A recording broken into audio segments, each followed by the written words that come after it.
Welcome back to another episode of Fertility, Hormones and Hope, the podcast where we bring you experts within the fertility and women's health space to answer your most asked questions and help bridge the gap between holistic care and evidence-based science. I'm Richa Puri, fertility nutritional therapist and women's health specialist. And I'm Jen Walpole, a BAN-registered nutritionist specialising in fertility and pregnancy nutrition. And we're absolutely delighted today to bring you Melanie Lawson, who's the CEO and founder of much-loved supplement company, Bare Biology, which was founded in 2013. And in your own words, Mel, you say that you founded the brand when you discovered the magic of omega-3 for your own health. Now, before we get started, we actually just wanted to congratulate you because we saw your piece in the Sunday Times Business and Money, which really just highlighted the success of Bare Biology and building your brand up from your own health issues into really the successful business that it is today. So Mel, that's a really nice place for us to start. And for those who are familiar with Bare Biology, you openly talk about your mental health struggles, and that's why you founded the brand. And if you don't mind, would you tell us a bit more about this and kind of what inspired you to then build a very successful business from it? Yeah, absolutely. Very happy to talk about my mental health and other people's mental health.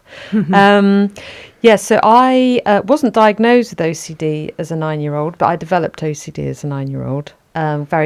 Quite severe, all the rituals. Took me 3 hours to go to bed every night because of all the different weird rituals I had to do. Both my parents have had, both the dead now, mental illness, and my mother in particular, she had very bad postnatal depression and was in hospital after my brother. And I kind of knew going into becoming a mum, I might be a bit at risk. But I didn't really prepare for it, if that makes sense. Looking back now, I think I had postnatal depression after my first child, but it was much more pronounced after my second child. So when I talk about it, it's more about the one I had after my second child. And I've recently, I know it's all the rage and everyone's sick to death of hearing about it, but I've recently been diagnosed with ADHD, which came initially as like, what? And now, oh yeah. Yeah. My whole life now makes sense. And so there's a real picture there, and all 3 of my children have ADHD. So there's a lot of it in my family. Is that how you got diagnosed, actually, with the ADHD? Because I think a lot of people talk about when their children go through the process of getting diagnosed, that's how they then start picking up on kind of what might be, likely to be ADHD. Well, no. Okay. But I was having, I'm having internal family systems therapy. Which is a really fantastic, I highly recommend and can recommend a practitioner. And I was talking about something. She said, have you ever been assessed for neurodivergence? And I was like, no. But all my kids have ADHD. Right. And then I thought, wait, silly. hang on a minute. Yeah. And then I thought, oh. And I have quite a lot of things that I thought were OCD are actually sensory issues. And then I thought, oh. And then I started looking into it and I thought, oh, wow.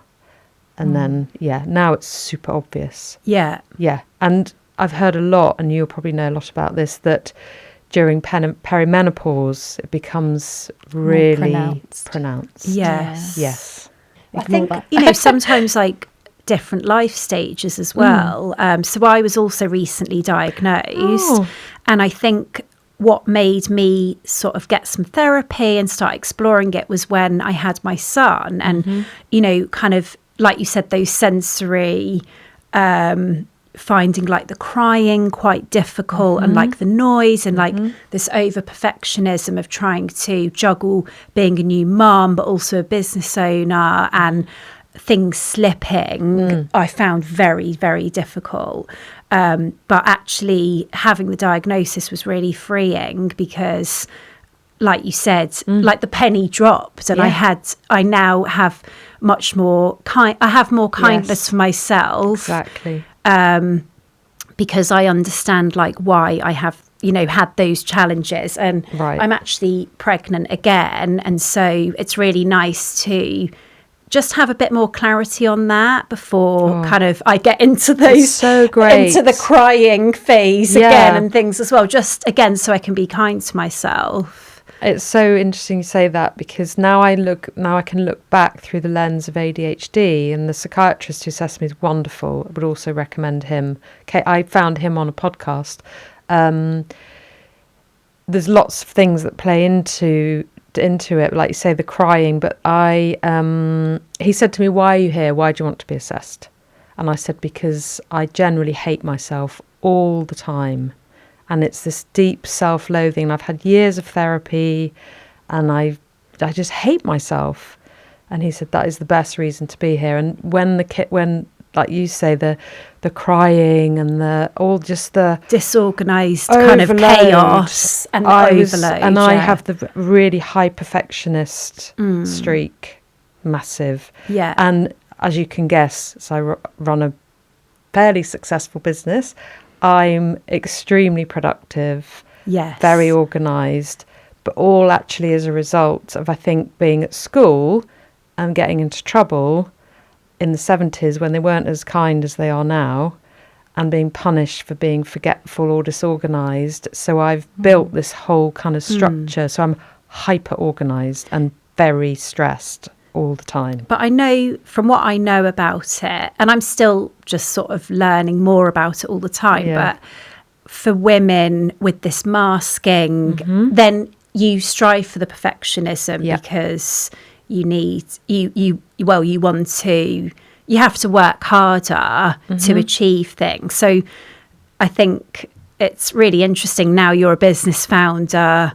I know a lot of entrepreneurial people actually have ADHD, so it common. Kind of it's really interesting. But obviously one of the things that we wanted to get into today was about postnatal depression, because I think taking everyone back to sort of 13 years ago when you founded the business, this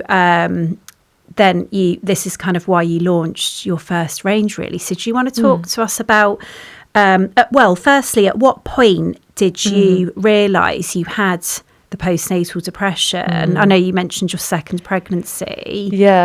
I think it's when I read that question that you sent ahead of time, I thought it's a really good thing to talk about, because like you say, it's very difficult to untangle sleep deprivation. Yes. Which, my husband kept saying to me at the time, this is what they do in interrogation to send people crazy, is they sleep deprive people. So that's, it's not a surprise you feel terrible. So how to sort of disentangle that with, I don't have my career anymore and my identity's changed and I'm now at home, and, all those things that can make everyone feel a bit, and you've got this precious thing that you're stressed about. But I remember we lived in Brighton at the time, and I took my son down for a walk to the seafront, and I was sitting on the beach with him, and I was looking at the sea, and I thought, oh, he'd just be better off without me. Why don't I just walk into the sea? And then I thought, oh, that's not a good thought. That's quite dark. Yeah. And how far into your postnatal journey were you? I think he was probably about 3 months old. And you know what? I think this is really a valid point, because my experience as I'm a mother of one, sort of into my second pregnancy now, but you have that 6-week postnatal check and that's it. But actually, from what I understand, these things, like you said, 3 months in, that's when you finally realise. So, I think it's really important for women to be aware that it can take time, and over time it kind of you might then be a bit more aware of it. So that's when I thought, oh, this isn't good. And then I thought, well, my mum, with her history, and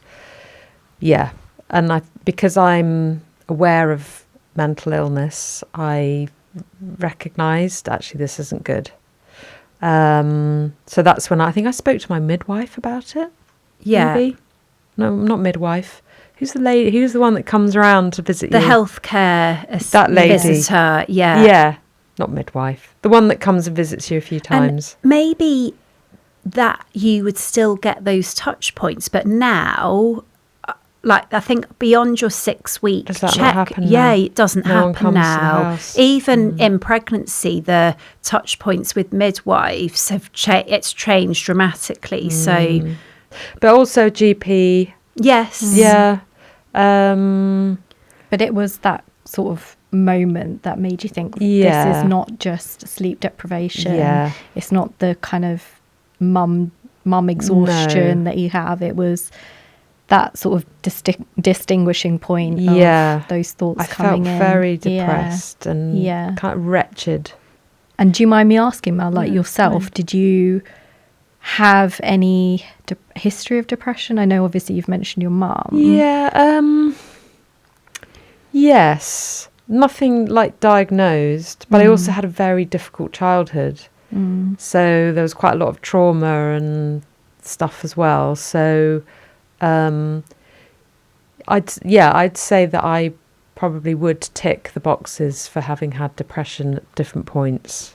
Yeah. And I know, Reacher, you talk about how things like PMDD can, or menstrual cycle, low mood, particularly in the luteal phase, can So we sort were of just predispose you. So we were just talking about, how can you differentiate sort of PND from other types of depression, or are there more women who are more vulnerable to it because they've had sort of cyclical depression? So within their menstrual cycles, there's a particular point in time where they might start to feel a bit more low or down or tendency towards depression. And I think there is a pattern, isn't there, that you can, and even going on further then into perimenopause, there is a bit of a pattern with those women who might be more prone to those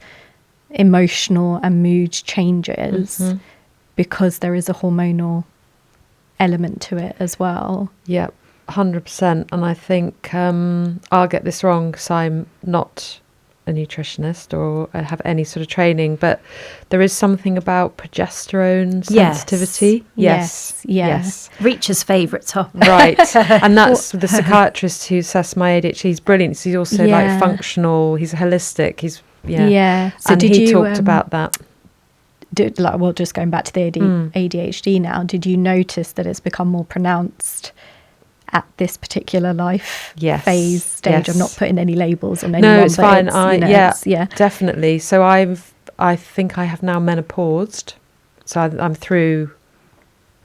But I'd say the last 2 years have been really difficult. Yeah. And I think not last year, but the year before, I would say I had a bout of depression. Which is why I gave up my podcast, because I was really in the thick of it then and I just couldn't cope.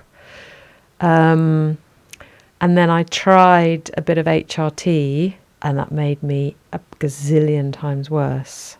Oh, right. And then I explained that to the psychiatrist and he said, well, it would have done.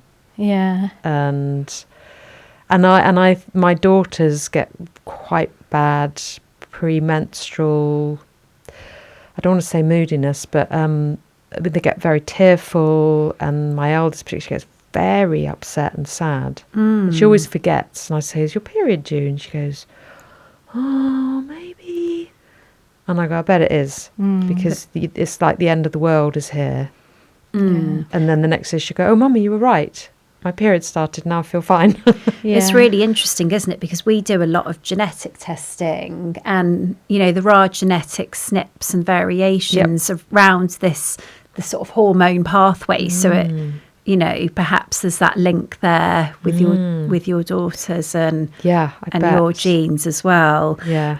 But I just wanted to ask, at what point did you make the link that your nutrition was really important for your recovery. So I guess backstepping a little bit, obviously went to go and get some help, spoke to your GP. Yeah, they suggested they put me into a support group. Yeah. With other, like a group therapy with other mums with the same thing. Suggested antidepressants. I said no thanks. Not because I have anything against them. It's just that my mum took a lot of pills, and it kind of scared me a bit. And I also had this kind of thing that no, I need to somehow beat this on my own. And then because I've had IBS since I was a teenager, which is also linked with ADHD. Yeah. Turns out, I kind of knew that there was a link between what you eat and how you feel, just instinctively. Bear in mind at this point, so Oscar's nearly 18, so this was 18 years ago, whatever that is. There wasn't the nutrition world that there is now. No, there wasn't even Instagram. Looked quite different, didn't it? Yeah. So nutrition was a bit niche, or you'd hear about dietitians, but it wasn't really a thing. Obviously it was a thing, but you didn't know about it. And I knew a little bit about the hay diet because I'd tried it for my IBS, and I knew about FODMAPs, and I thought there must be something I can take, like a vitamin, or just without really knowing what I was doing. And now I think it was actually an intuition and an instinct, and your body knows. And I think it was an osteopath who said, or a chiropractor, do you take omega-3? I was like, no, I think I was told I should have some in pregnancy, it kind of like, no, but yeah, I kind of know what that is. So I thought, well, that makes, okay. And then I looked into the fact that your omega-3 goes to your baby during pregnancy, breastfeeding. And then I thought, okay, so pregnancy, then breastfeeding, then pregnancy, now breastfeeding. Maybe I need an omega-3, looked into that. So that's when I started taking omega-3. And then I got quite into it. And then, as you know, there are omega-3s, and then there are really good omega-3s. Yeah. And there's quite a big difference. So then I was like, oh, actually these don't really have anything in them, even though they say they're high strength. It's actually only 120 milligrams or whatever. I need a stronger one. And then I started buying an American one, and that's how the omega-3 thing came about. So you realised there was a bit of a gap in the market in the UK, did you? Yeah. So then I became really kind of like, I love omega-3, and I started eating sardines a lot. I still do. I still love tin sardines. Easiest lunch ever. And then I was fine after my third child because I was fully loaded on omega-3 the whole time. And then I thought, there really isn't a good omega-3 in the UK. And all women should take this. Yeah. And I was, sort of really like, why don't doctors tell us all, midwives, folic acid, which is all they ever said to me, and maybe a multi, like Pregnacare, I think they said, and a bit of iron afterwards. Why isn't anyone saying omega-3? And, it's really interesting, isn't it? Because they still don't tell you omega-3, even though we know for babies' brain development, we need the DHA. Yeah. So, we still haven't moved on 20 I know. And I always get super excited later. if we get customers who say, oh, my doctor told me to take your brand. Yeah. I'm like, oh my God, who is this doctor? Yeah. And when did you notice, just going back a bit, that it did make a difference, and how did it make a difference? So I'd say it's hard to really remember, but it was probably a couple of months. Maybe so not a long not time that long. at all. No. Yeah. And I remember there was a moment where I had one of those Phil and Ted's buggies, so with the lying down behind bit, and then and I was trying to get them both in, And, you know, my eldest daughter was thrashing around, sort of kicking me, trying to get, you know, Oscar in. And that would have made me burst into tears or collapse in a heap or before.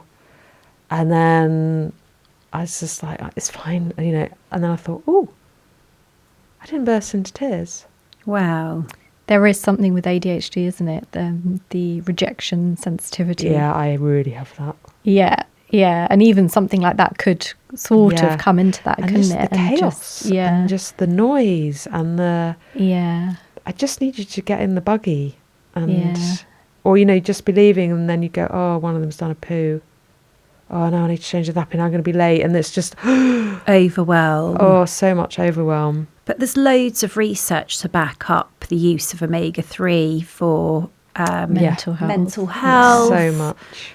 There's a SMILE trial, isn't there? The SMILE, which is about the Mediterranean diet and its benefits in mental health. But actually, we know that as nutritionists, and from all of your work that you've done, Mel, that the Mediterranean diet does feature omega-3s quite a lot. And then therefore one of the elements of the benefits of that is omega-3s, and then supporting mental health and depression. And our brain is made from fat. Yeah, so exactly. It's really, even just from that perspective, it's so crucial. Every cell in the body has a fatty, like phospholipid bilayer. Yeah. So we need to be supporting that. Yeah. Where I work in a clinic, in a clinical setting, we do a lot of testing, actually, omega-3 to 6 ratios. And it's really, really interesting because I have to say, we get people that are eating relatively healthy. They're already supplementing with omega-3, but their balance is still off. So we know the typical Western diet, which does feature, quite a bit of meat, seed oils and things in a lot of sort of ultra processed foods, or even healthy foods, to be honest. We do have this kind of preference, or we have more sort of omega-6 coming in, and we do need to make sure we're counteracting that. So I have to say, when we're doing this testing, as a minimum, most women need at least 1 gram of omega-3, which is your life and soul.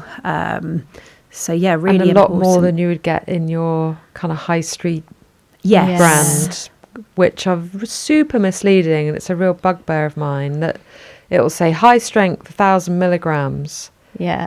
And you think, great, but that's just the weight of the capsule. Yes. When you look on the back at the EPA, DHA, The breakdown. there's like nothing in there. Yeah. It really annoys me. So you initially started with your omega-3 range. Yes. Um, Just one product, the liquid. Yeah, and you called it Lionheart at the beginning, didn't you? And can you talk to us about that? Just because I love the story behind that, and you're made for courageous women, isn't it? And so how did you bring all of that together, and how did you come up with that name, and kind of what I think Brené Brown when I think of like courageous women, and I just think that the way you've named your products is been really, really clever, and just really appeals to people, and what each product brings. It really kind of shines through in the name. Well, thank you. I mean, my background is kind of marketing, advertising, branding. So when I approached this, especially at the time, if you walked into a Whole Foods or a health supplement store, everything would kind of look the same, and nothing looked particularly nice. And I thought, well, that's a really easy win, because if we just make it look nice, like cosmetic packaging that you want to have on show, or beautiful, food packaging that you have on show in your nice larder sort of thing, that's an obvious thing to do. So really nice packaging was key for me. And you remember the old one, but we did a big rebrand in 2020 and we changed the name. So I did call it Lionheart, because it was, for the heart, omega-3 and brain, but it was like, it's powerful and it's strong. And the Bare Biology name comes from one of our key values and things that is I hope everybody knows about us and comes across is our transparency and honesty.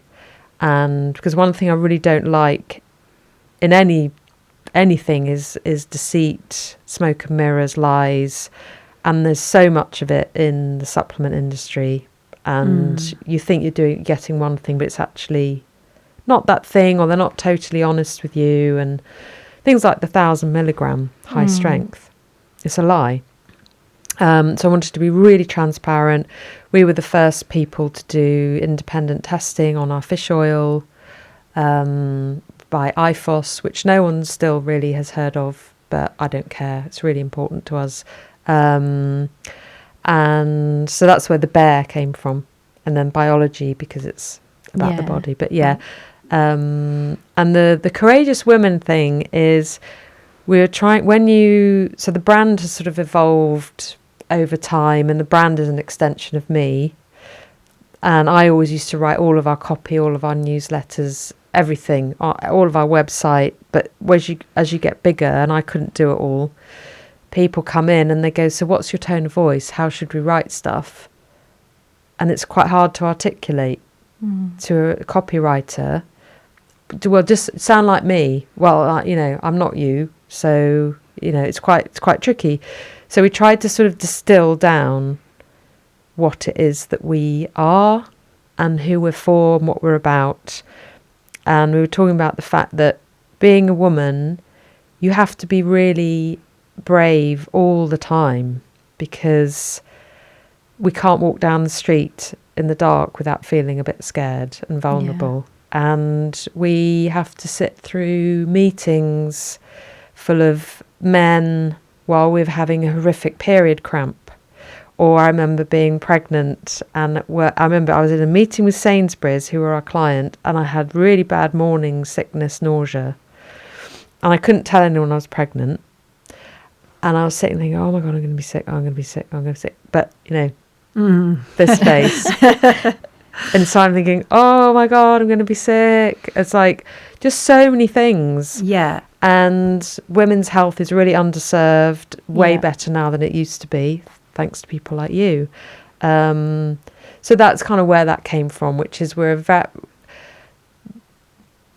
lot of men buy our products, and a lot of women buy it for their partners. And I'm not like anti-men, but we are a women's brand. And that leads us quite nicely, actually, just to talk about how you've expanded the range, because actually, there are certain omegas that I do use more for my male clients, just where, like Rise and Shine, for example, which we've got here. For me, it kind of kills two birds with one stone, because you've got your vitamin D in there, 1,000 international units, and then you've still got quite, a high dose of omega, your DHA, EPA, so great for male fertility. So in terms of expanding the range, what kind of inspired you to do that with your fish oils? Was it to kind of just, meet the different sort of life stages or different price points and things? Kind of what inspired you? Yeah, it's a kind of mixture. So as you know, we started with the Life and Soul range. Then we brought in Action Heroes, so for children. And then, as you know, vitamin D is a great partner to omega-3, and a lot of people hate taking lots of supplements, especially men. Yeah, that's because of the absorption. It's the omega-3 and the vitamin D and the fat soluble. And so fat soluble going together works well. Yeah, they're a really good pairing. Blend, And two of the supplements that most people need. Yeah. So that's what I've done. And I wish, actually, people do love it. I kind of wish people knew more, or I wish more people knew about it. So like you say, it's over 1 gram of omega-3 and a really good amount of vitamin D3. I mean, it is a really good seller for us, but that was why we did that one. And then a pregnancy specific one, which is a lower price point as well, because it's just DHA, so no EPA. Then we have a vegan one.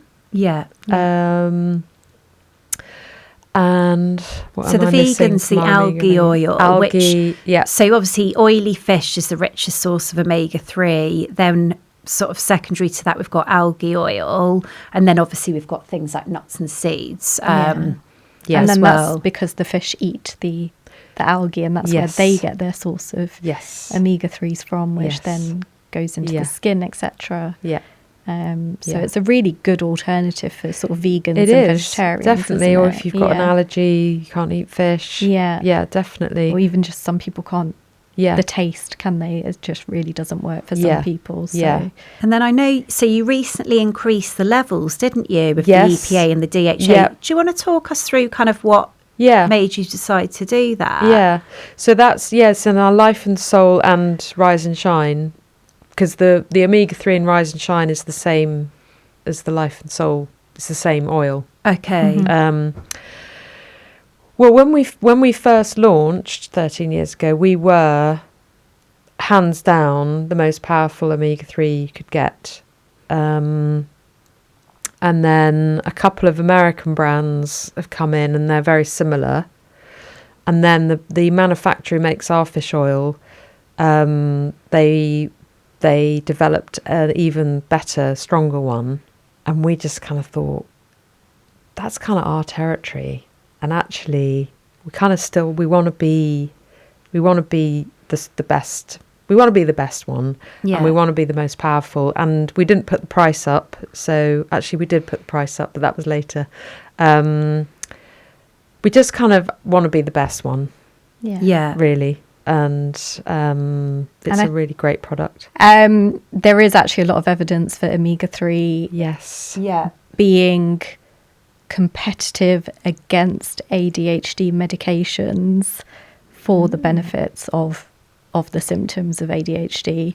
And actually this new, sorry if I'm talking to someone who knows about this, but the new levels are actually the evidence-based levels for, I think there's very That's kind of weird. very few nutritional things that you can do for ADHD, but one is a very high multi-dose vitamin, Yes. multivitamin, high dose multivitamin. Yes. And then the other one is actually omega-3s, Yeah. but at the levels that you've now put it in your supplement. That's quite weird. Yeah. I So tell did you what, know that, or was No, that I any, was didn't there know that. any of the thinking That's new behind information. I increasing knew- the levels? Okay, No, yeah, no, I was just that's wondering. really interesting. But I'll tell you what, it's going to sound super woo. But do you know Lucinda Miller? Yes, Yes. of course. Of course. Yes. Yeah. She's done her brain books and everything. Amazing. Yeah, yeah. So for children and, she yeah. did a consultation for 2 of my children with their Life Code GX nervous system reports. Oh, wow, yeah. And I also have mine. And she said, isn't it interesting that your mum has instinctively, without knowing any of this, has launched an omega-3, a magnesium and a vitamin D3. Yeah. And all 3 of you have a need for those 3 nutrients. Wow. And have you heard of Tara Swart, Dr. Yes, Tara Swart? yeah, So yeah, she's yeah. written this whole book on intuition. Yeah, she does a lot of manifestation Yeah. and intuition. And yeah. and people ask, how I run my business. And I actually said this to the Sunday Times journalist, and I don't think she included any of it, 'cause she probably thought that's just a bit too woo for the Sunday Times. But I said all of my business decisions are based on intuition and what I'm drawn to. And I was drawn to omega-3. I don't really know why. And magnesium and vitamin D3. So when people say, why have you launched that? I go, well, I use it and it's really helped me.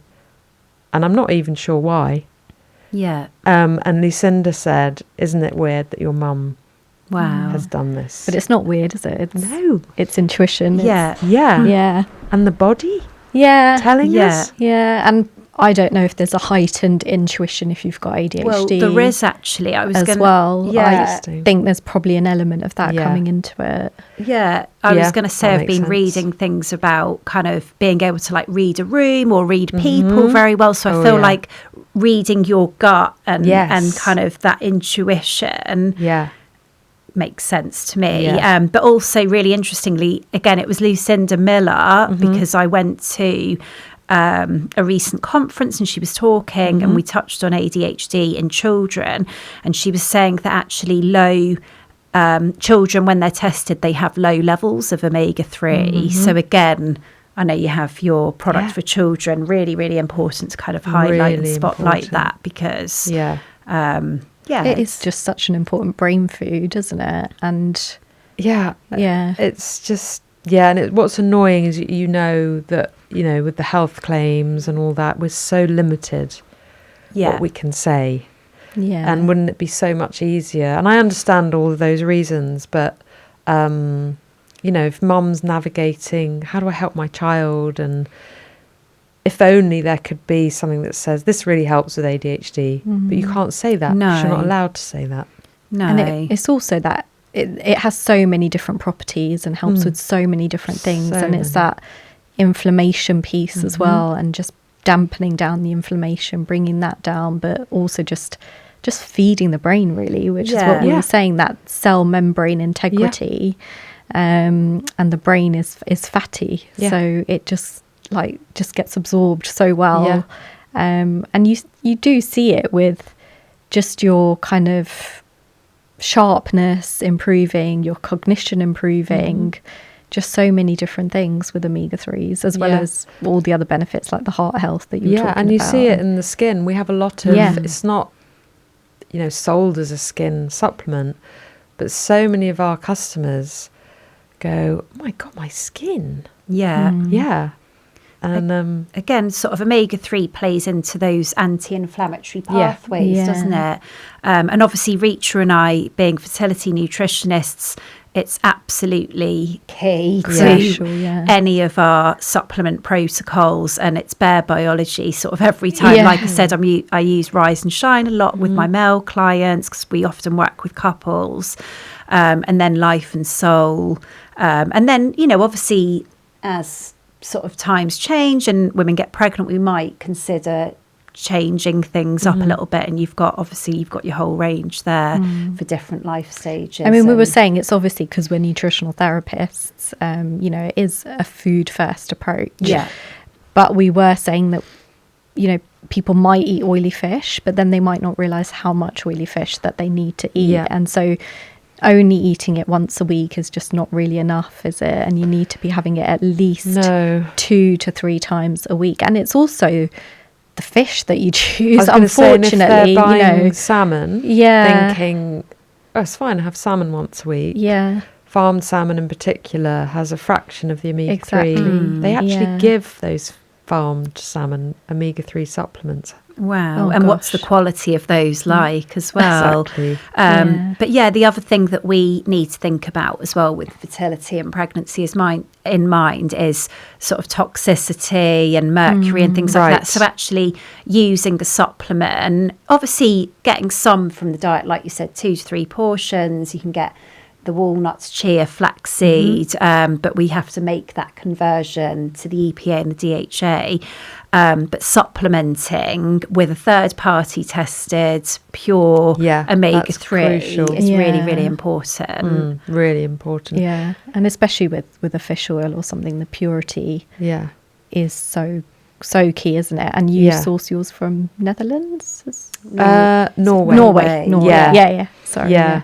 You know what's really interesting you just said there? I think it was, have you heard of Michael Crawford, who's a huge omega-3 he's written loads of books about it, and he did a talk, actually Lucinda Miller was there, and he said it's so interesting because might go too technical now, but this, but with flaxseed and chia, your body has to convert into EPA, DHA, and we're really bad at it. And it's the enzymes, at best, isn't it might be, the estimate is around 4% gets converted. Wow. However, when you're pregnant, your ability to convert it goes shooting up. Wow. But it's only when you're pregnant. Right. Isn't that amazing? That is. Yeah, I learnt that from him. And he's literally like the godfather of omega-3, knows everything there is. He wrote a whole book. He has this theory that we evolved into the humans we are today around rivers and sea because we started eating fish. and that's how our brains grew. He's got this whole amazing theory. Because omega-3s are essential fatty acids, aren't they? And Yes. so we have to get them have from to eat diet. them. We don't produce them ourselves. No. So that word essential just Yeah. means that you can't produce it yourself, and Yeah. you need to go looking elsewhere for the sources of it. Yeah. That's so fascinating. Isn't it? So if we move on to a couple of your other products, which you've already touched on and mentioned. So you've got the vitamin D, you've got the Ready and Rested, which is the magnesium glycinate. Yeah. We'll talk about the creatine in a minute. Was there any other products? And the collagen. as well, Collagen. which I think, Oh, yeah, of course. Was that your collagen, first? You moved into collagen next after the omega-3, Yes. which kind of felt like a natural progression Right, with being and it was a marine. marine collagen. Yeah. I mean, what I was Yes. going to say is obviously you mentioned Tara Swart there and your intuition. Yes. Was there anything else behind going for those particular products and then introducing them, and then in the sequence that you did introduce them? So the collagen is probably, in a way, the most left field, I would say, out of our range. Oh, right. That's Yeah, interesting. I mean, in a way, no, because it's sort of an obvious, and at my age that I was when we launched it, and at the time it was the only MSc certified college. So again, I went to get the best one, also from Norway, independently tested, all of those things. And initially you did two different ones, didn't you? You did Skimful. Yes. And then you did the one with the vitamin C as well, Yes. because again the absorption and the everything. absorption, and then we've launched a bovine one. Yeah. When did we launch that? Last year? Last Yes. year, yes. Yes. So that was also a progression, because some people hate marine collagen and find it tastes fishy. And it is a bit fishy because it's a marine collagen, and ours is not bleached to death and processed to death. Gosh, that's scary to think that they bleach it. Yeah. I didn't know that they did that with you. I mean, even us as nutritional therapists, we just sort of trust a bit grim. things a little bit. Bit grim. Because it's very white, isn't it? But ours you'll see is not. So if you compared ours to some others, ours isn't quite as white, and it's not. I mean, I don't want to put anyone off it, but if you've got quite a sensitive smell or taste, you might think, oh yeah, it's got a hint of fish in there. And as you know, a lot of people just hate anything fishy. Yeah. Which is why a lot of people need to take omega-3 capsules, because they don't eat any fish. Yeah. So the bovine one actually tastes of nothing. And it has, they're actually very similar. They're very, very similar. I would be lying if I said they were, when people say, well, what's the difference? It's really a preference thing. Yeah. It's I hate fish, or I don't eat fish, or I hate the taste. And we do get feedback more around joints, and there does seem to be more of that kind of benefit to it. With the bovine. Versus the marine. Yeah. Definitely. But I would be lying if I sat here and said, beef does this and marine does that. They kind of do very similar. And what about, there is a bit of a question mark query around the absorbability of collagen. Yes. And that we can only really absorb a certain amount, and then the rest is just, you just get rid of it. Yeah. Or it causes you tummy upset. Yeah. Can you talk a little bit about that? So one of the key things is the weight of the collagen. So it's measured in Daltons. So the lower the number, the better. So ours is 2,000 Daltons, and the bovine one is slightly lower than the marine one. So it's literally the size of the particle. We get the odd bit of feedback about digestion. But I think if you are kind of prone, I have horrific digestion, and it's never caused me any problems with collagen, and we can talk about creatine as well, because that can make you feel a bit iffy. But I would say with collagen, I wouldn't say it's something that's super common that we hear. We get occasional people say, "Oh," but you just go a bit bit lighter, and just gradually build up. Yeah. You know, like I'm a massive fan of flax seeds, as I'm sure you both are. Yeah. But you can't, if you don't have flax seeds and then you've got to go in gradually. Yeah. Otherwise you can feel terrible. And drink enough water And as drink well. enough water and all of those things. So yeah, I think collagen's similar, that you wouldn't just go, right, I'm going to have 10 grams and chug it back. And because I think at one point, did you recommend 5? And then you've increased that recommendation to 10 as well. Yes. Grams. So we've done a lot of research actually with because there's not much research around collagen. And I don't want to be in any sort of business of selling something that's not doing anything. So we did a whole bunch of research with lots of academics who know an awful lot about collagen, mostly in America actually. And again, there are no health claims for collagen, so we can't share a lot of this stuff. But there is a lot of strong evidence for collagen for lots of things, including that it does get absorbed and it has some great effects on gut health, for example. And skin elasticity as well, eczema, and wrinkles. We lose so much collagen, don't we? But so there's the hormonal a lot of changes. So are the marine collagen manufacturer, and that's all they do. So they do know their collagen, and they've done studies on theirs. They said, look, most brands will say 10 grams because they sell more. Because the more you take, the more you use, the more you buy. Okay. Right? It's like the Procter & Gamble rinse and repeat, wash and repeat. You don't need to wash your hair twice. It's just marketing. They said 5 grams is sufficient for most people. But then a lot of the stuff that we did with these academics, they said, why do you say 5 grams? You know, it needs to be about 10 grams. And then the bovine collagen manufacturer said, it has to be 10 grams. 10 grams is the amount you need. So then we were like, oh, well, that's just like, I really grappled with it because I was like, I don't want to look like I'm doing this whole... Like you actually, you need to take... So we did this quite convoluted thing around...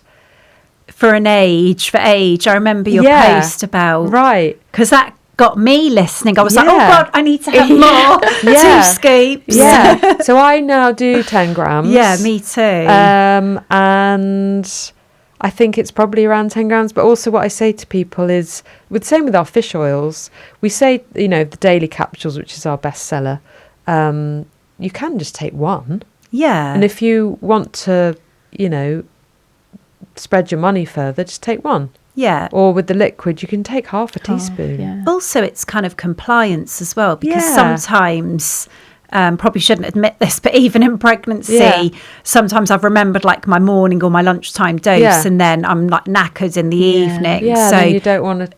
But then I know at least when it's life and soul, I know I've got enough for baby and probably a bit extra for me. Yeah. And the same with the collagen. I don't necessarily use it every day. So when I do use it, I go a little bit, you know, do the 10 grams. And you sort of find your way. Yeah. And we obviously take supplements a lot and all the time, and we're comfortable experimenting a bit with dosage.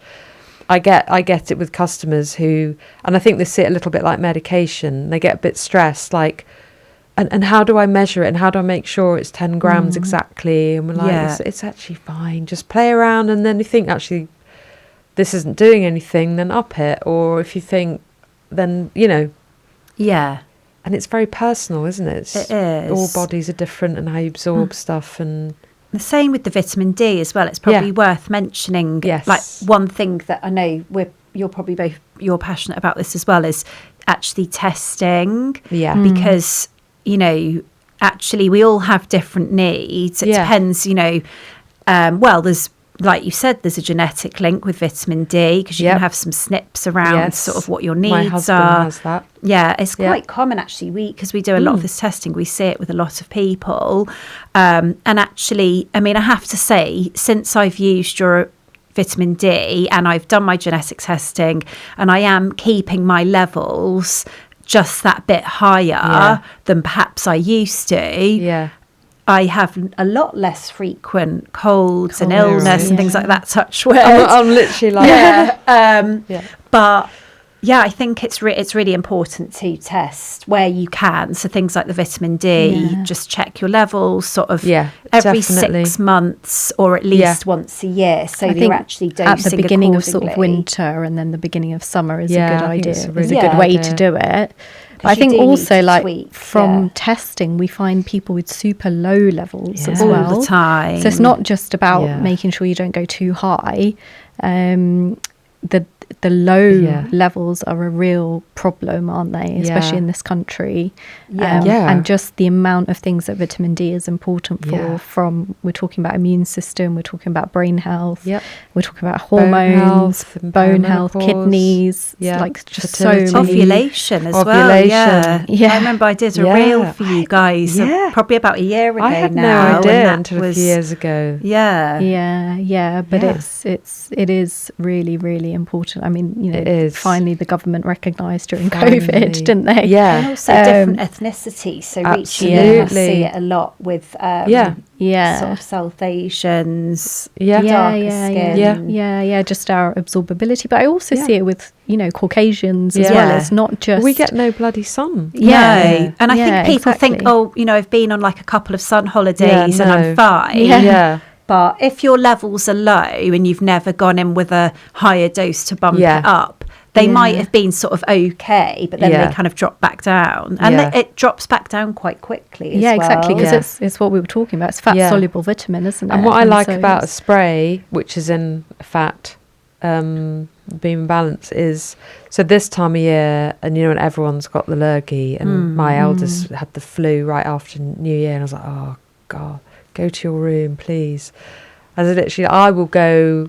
I probably should caveat this with, you know, don't do as I'm saying.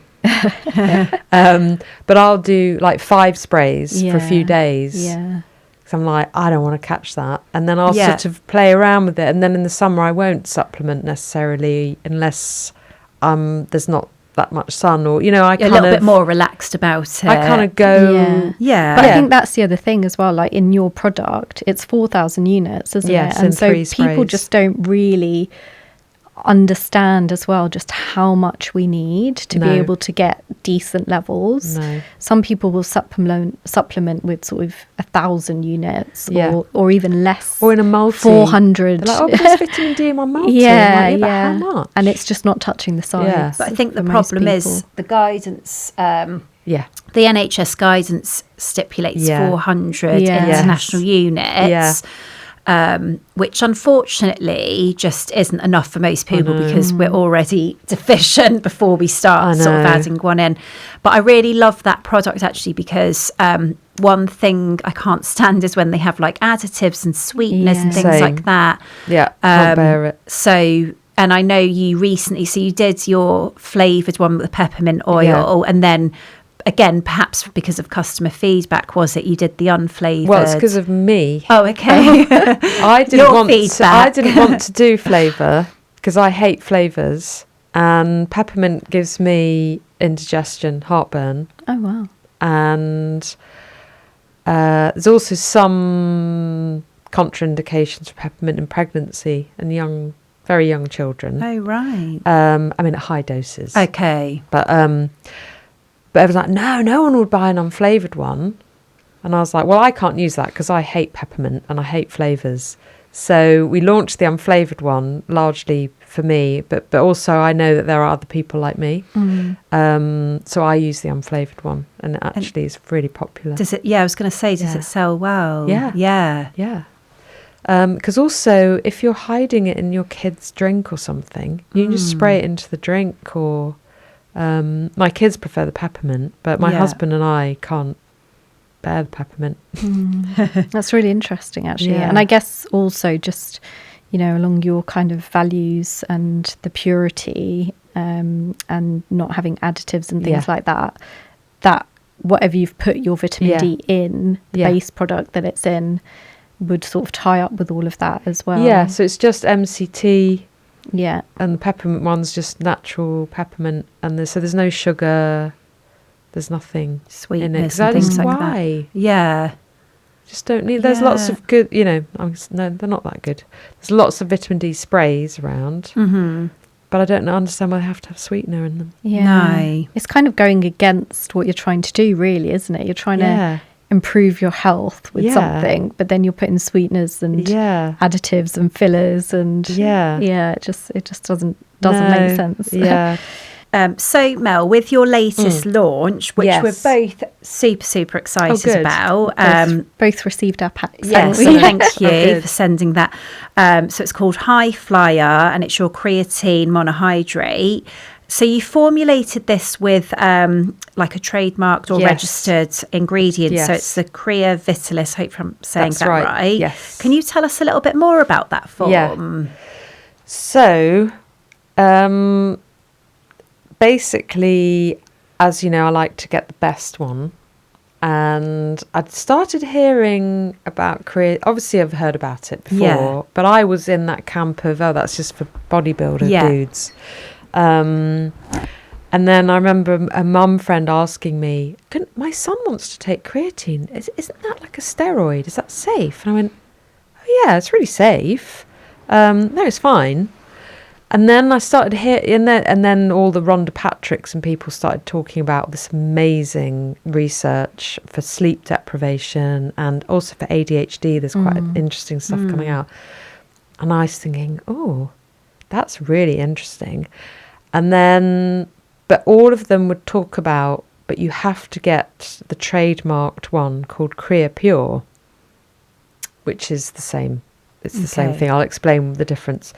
It's the only one that's made in Germany, and they have this amazing, super, like, pure doesn't even come close. It's like pristine manufacturing process.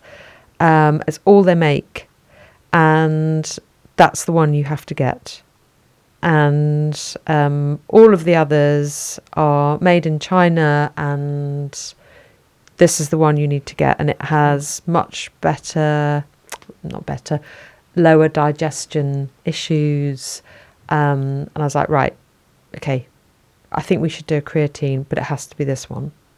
Okay, makes sense. So Crea Vitalis is made by the same company that makes Crea Pure, and it's effectively the same thing, but it's an even finer powder, and apparently it's much easier to digest, and we've been using it for quite a while now, and I can confirm it is fine to digest, and because some people can have major issues, but again, you do have to go a bit carefully. Slow and low. This came up in conversation on my family WhatsApp this morning, actually, because my family are all big fans, like I said to you earlier, of Bare Biology, and my brother's just received his creatine. Brilliant. And he was saying about how it's recommended to kind of go like a half dose, 2.5 grams definitely first, and then build up.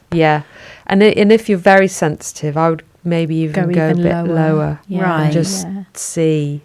But it's also interesting what you were saying about this being finer, because again, one of the comments I had when I was talking to my family about it was they were saying, ones I've used before, it just doesn't mix well into the water, but yours does. Yes, it really does. Yeah.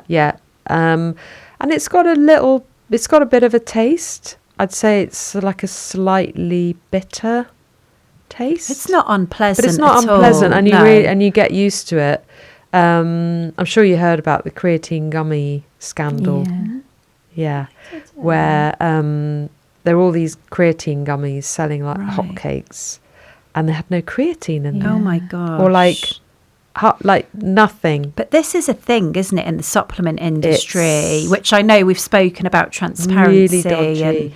And it's just not very well regulated, is it? No, it's one of those. It's extremely regulated on the health claim side of things. Yes. But that's kind of where it ends. And then we just found out very recently that someone is selling counterfeit Bare Biology Life and Soul on eBay. Oh my gosh. Actual product. Wow. Yeah. Wow. So don't buy our products on eBay. No, but also, you know, I have this conversation with clients all the time, not to buy from places like Amazon either. Yeah. Well, only if you know. So we sell on Amazon, but it's us that Your are selling. shop. Yes, Yeah, and we're the that's- only people, so Yeah. you know it is us. Yeah, that's important yeah. to mention because you can see when it's the Yes. shop of the brand Buy it as from opposed the brand to on just... Amazon if you're going to buy it Yeah. from Amazon. Yeah. Okay. But there aren't any counterfeits on Amazon, of ours. No. Okay. You've Yeah. done the No one checks. sells it except us on Yeah. Amazon. Yeah. And is there a particular time that you recommend? Well, I've experimented Yeah. with different things. So I'm really I do strength train, and interestingly, well, it's not interestingly because that is the thing that most people have taken it for. I have noticed an improvement in my strength. I noticed a Yes. big difference as Big well difference. last year. Yeah.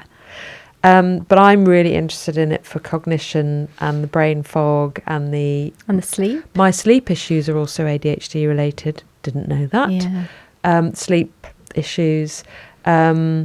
So I've tried taking it first thing in the morning, like empty stomach, in a pint Yeah. with some electrolytes. Yes. Snap. You do that. Yeah.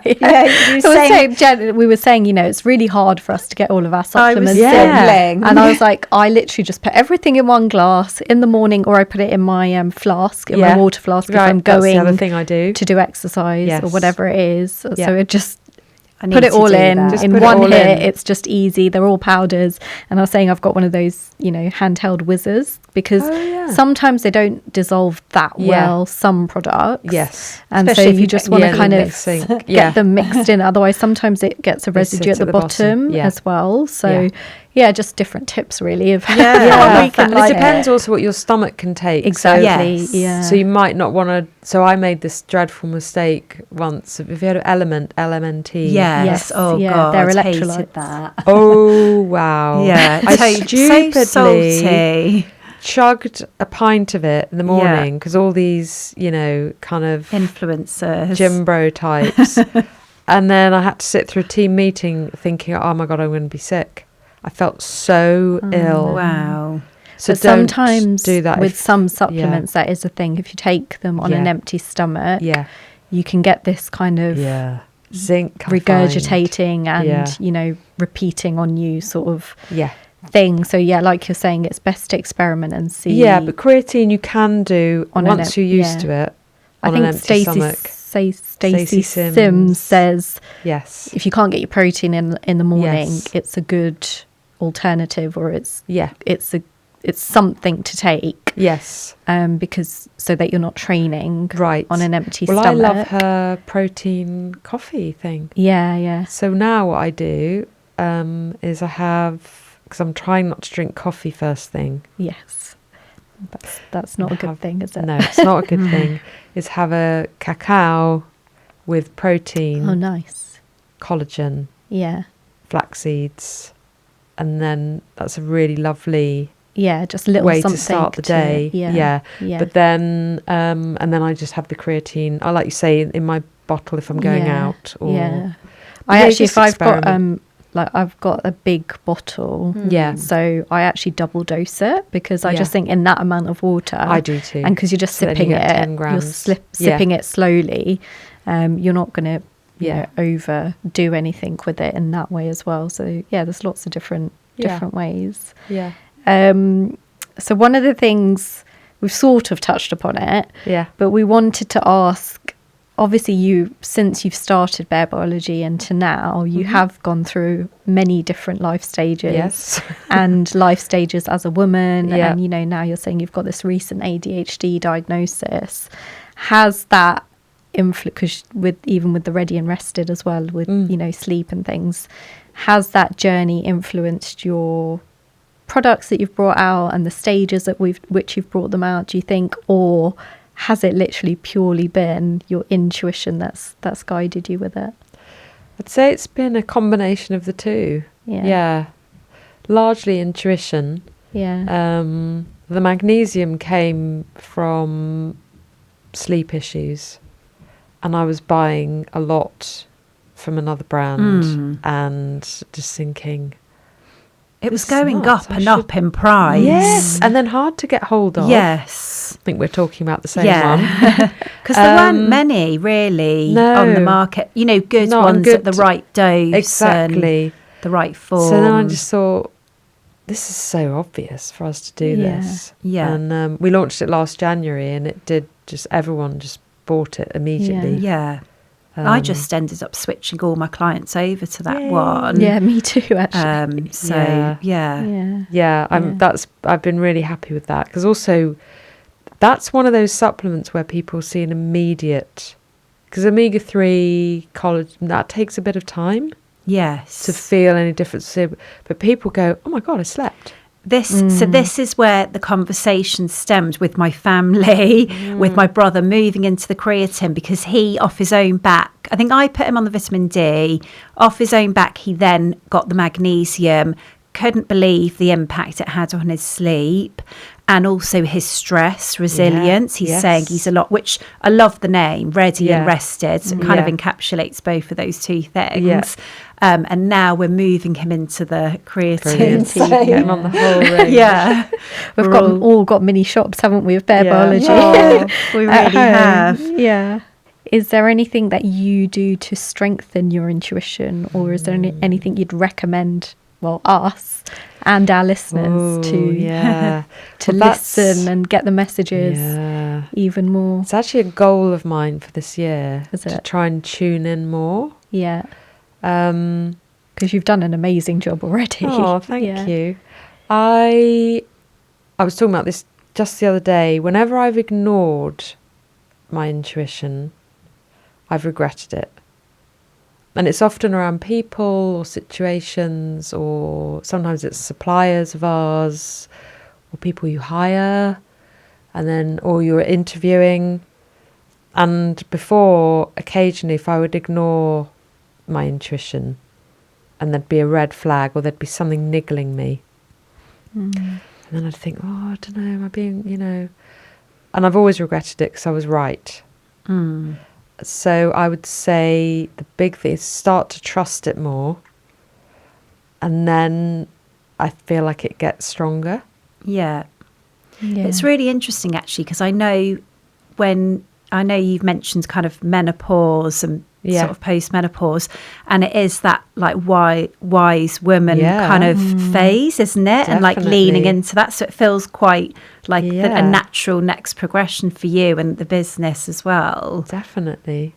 Well, thank you so much for coming on. Just before we finish, what is next for Bare Biology? We'd love to, because obviously I feel like in the last even 2-3 years, you've really kind of rolled out and expanded the range. So tell us what's next. Well, I actually don't know. So we've got a few things in the pipeline, and they might surprise some people. We might go. I'd be interested to hear your take on this. I'm doing like a live brand brainstorming with you both now. My team are going to kill me. That's all meant to be really secret. Where's our intuition? You heard it here first. Let's get your intuition. When I had my assessment, he says, has anyone ever told you you're unfiltered? I went, yeah. Same. Like, right, okay. Are we a supplement brand, or are we a women's health brand? Interesting, yeah. So we are a women's health brand. So, because we could go in different directions at this point, in a way, because I feel like we've got the kind of key basic supplements that most people kind of need, or that tick a lot of boxes. And we could launch lots of other supplements. There's so many, and there's lots I use. Like I really like saffron. I really like certain things if I'm ill, or oregano oil I love. Or we could do things that women need and do them really bloody well. And so that's where in this moment of what comes next might not be what you would expect to see, but it would be very Bare Biology. Interesting. Exciting. We've got to watch this space, haven't we? Yeah. I feel that you are a women's health brand. That I think that's where I've always Yeah. placed you, and then your messaging about the Yes. courageous women. And I know one of the things that you say is that you know, your daughters and your mothers and Yeah. you're real people. Mhm.